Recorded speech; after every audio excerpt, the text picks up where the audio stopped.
Hello my bookish friends, welcome or welcome back. I'm Elizabeth, this is Reading Riley, and today we are doing a quick vlog. I've just decided last minute that I am going to take you with me as I read The House Across the Lake by Riley Sager.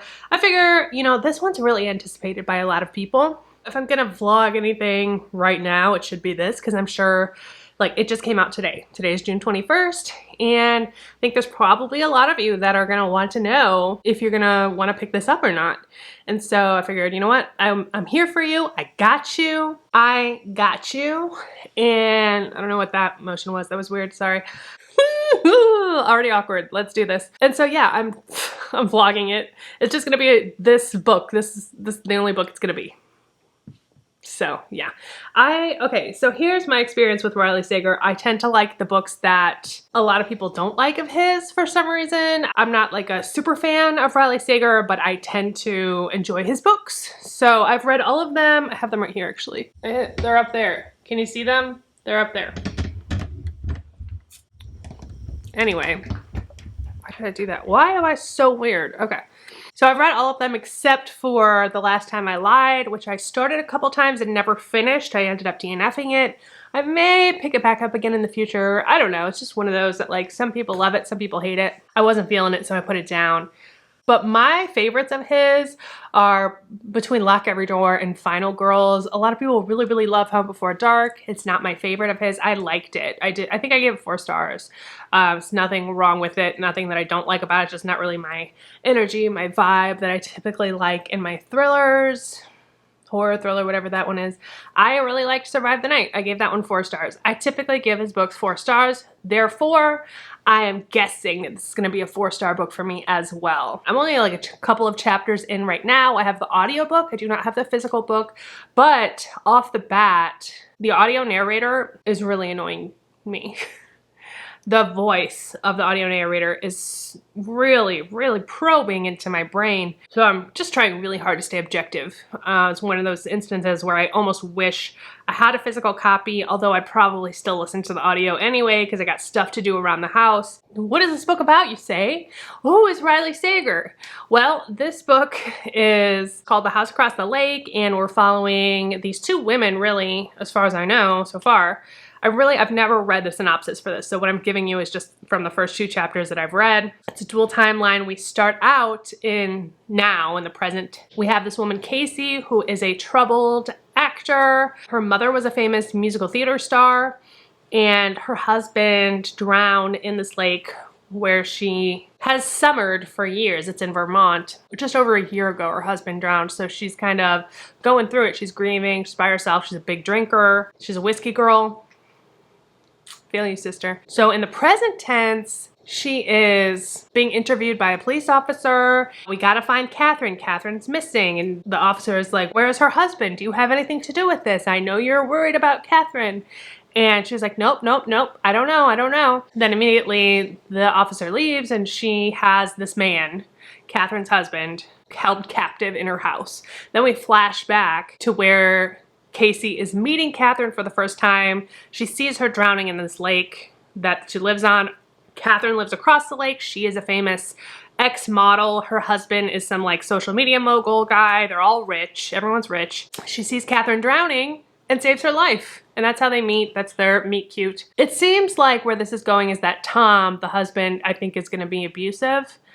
Or at least that's what Casey thinks. We have an unreliable narrator, so who knows? Yeah, at some point, Catherine's gonna go missing, and we know that Casey likes to watch them from across the lake, and she thinks it is Tom, or that Tom is responsible, so that's what I got for now.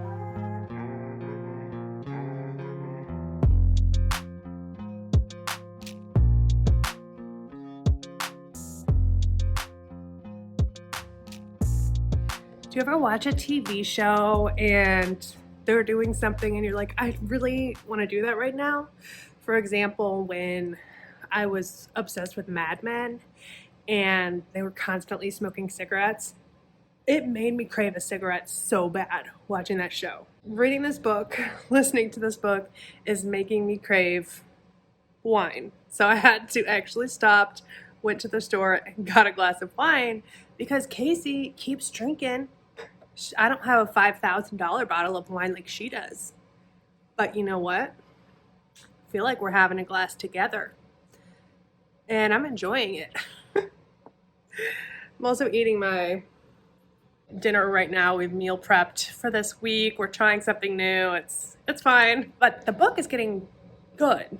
I'm intrigued. It's what I thought it was going to be. There are 3 suspects.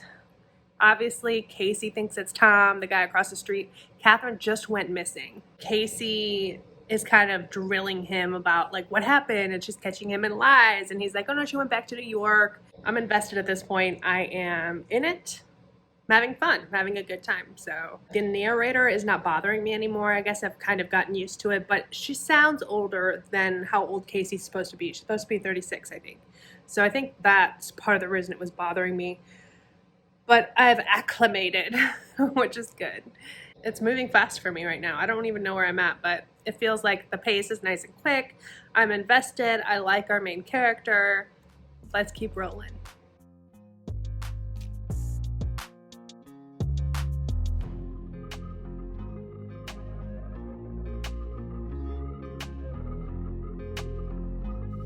Did you go to this boy?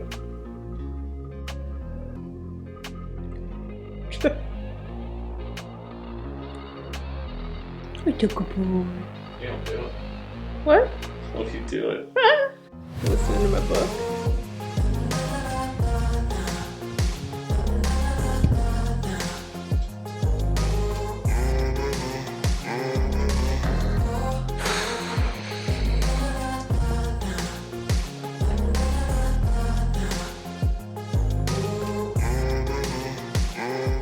What the fuck? What the actual fuck? 2 twists just happened. One of them I'm okay with. The other one is ridiculous. Is fucking ridiculous. Okay, I still have 20% of this book to go. If this works out the way that it's heading, I'm gonna be real pissed. I'm gonna be really pissed. Let me finish this book. Yeah, it went there. It fully went there. I don't even want to finish this. I don't even want to finish this right now. But I'm going to.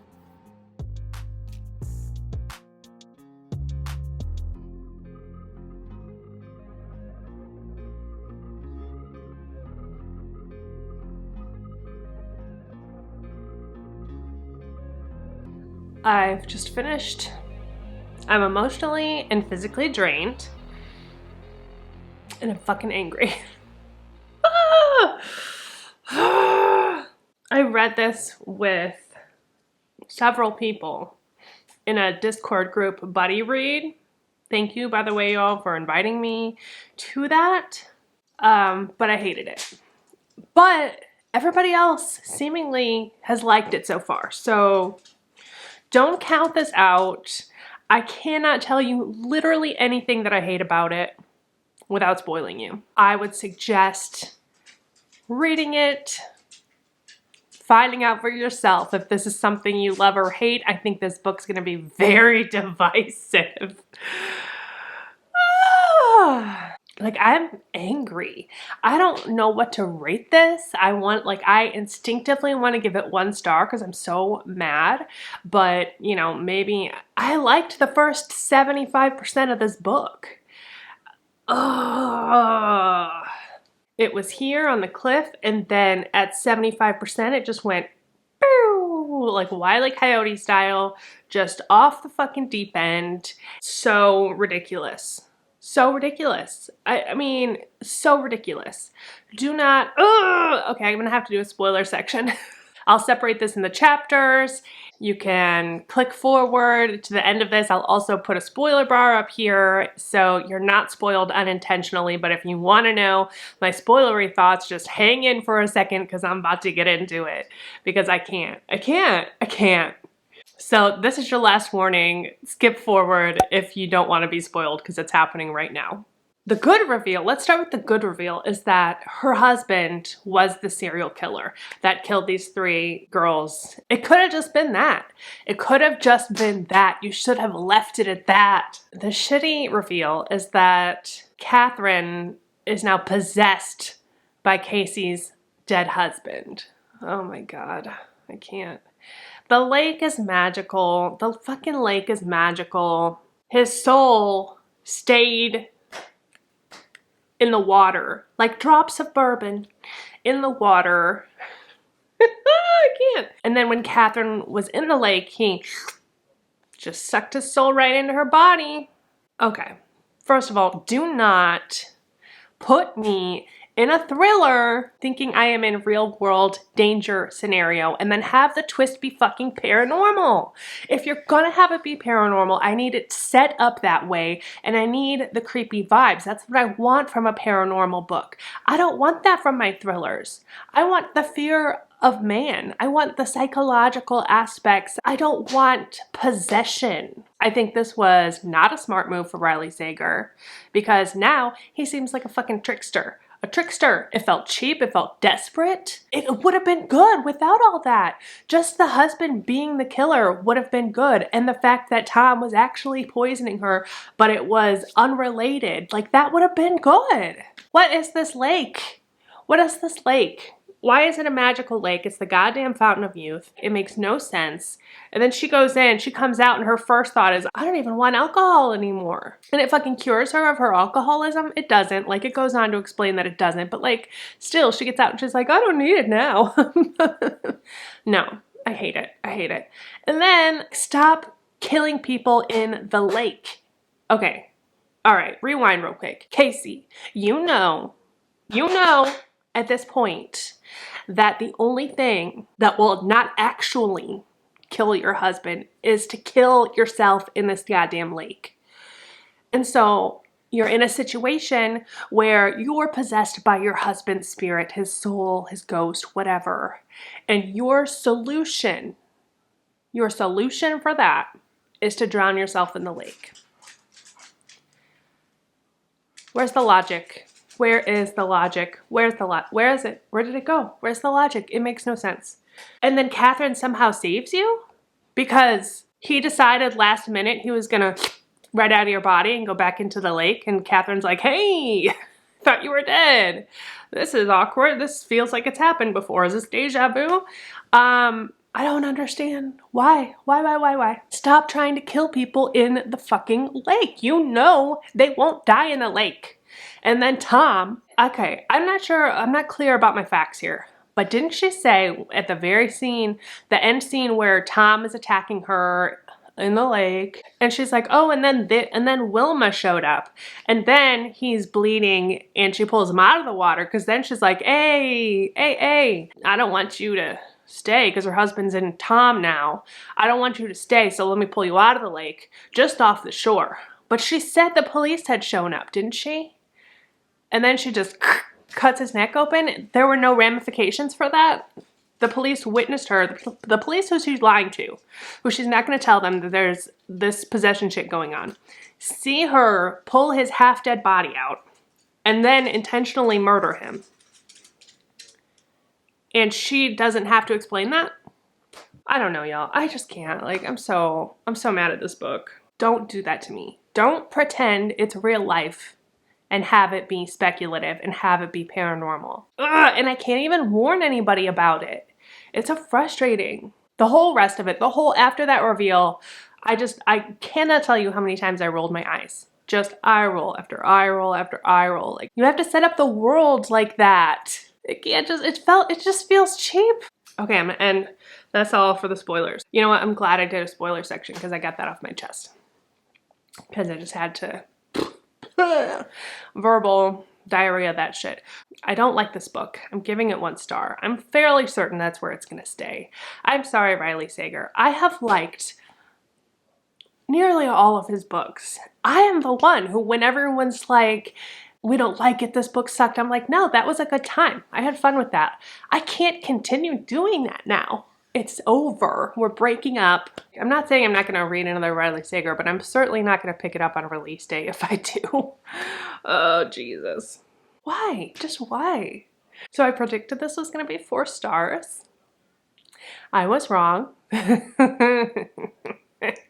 It's 1 star, and we're moving on now. I don't usually rant. You know what? I don't usually rant, but I feel like I've been like betrayed. I feel like I've been betrayed. What the hell? I needed someone to talk about it with.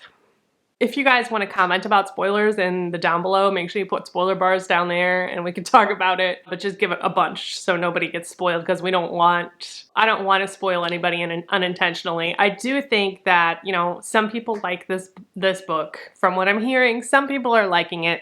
It's not for me. It's not for me. It sucks though, because that first 75% of this book, I was into it. I liked it. I thought, you know what, this isn't going to be a 5 star, but it's in a 3 to 4 star range. Like, I'm liking it. I like our main character. And then he just went there.